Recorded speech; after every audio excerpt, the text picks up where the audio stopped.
Subject memorandum. Respected sir, সবিনয় নিবেদন এই যে আমরা সারা আসাম মাদ্রাসা ছাত্র সংস্থা আমসা করিমগঞ্জ জেলা কমিটি অত্যন্ত ক্ষোভের সহিত জানাইতেছি যে বর্তমানে বিশ্বজুড়ে সন্ত্রাসবাদ যেভাবে মাথাঝাড়া দিয়ে উঠেছে, এতে আমাদের ধর্মীয় নিরপেক্ষ গণতান্ত্রিক রাষ্ট্র ভারতবর্ষের জাতীয় তথা আন্তর্জাতিক ঐক্য হুমকির সম্মুখীন।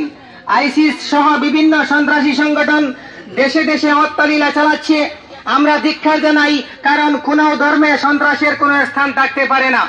আমাদের প্রতিবেশী রাষ্ট্রগুলোতেও সন্ত্রাসবাদ লক্ষণীয়, বিশেষ করে বাংলাদেশের সাম্প্রতিক গুলশান হত্যাকাণ্ড, সে দেশের সংখ্যালঘু হিন্দু নির্যাতন ইত্যাদি।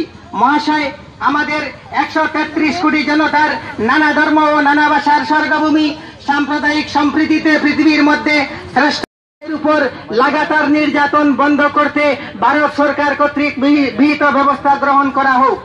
2 নম্বর, ভারতবর্ষের সাম্প্রদায়িক সম্প্রীতি রক্ষার্থে এবং সন্ত্রাসবাদ রুখতে সরকারের সহযোগিতা সহ সকল ধর্মীয় গুরু ও বিশিষ্ট ব্যক্তিদের নিয়ে ন্যাশনাল রিলিজিয়াস কমিশন গঠন করা হোক।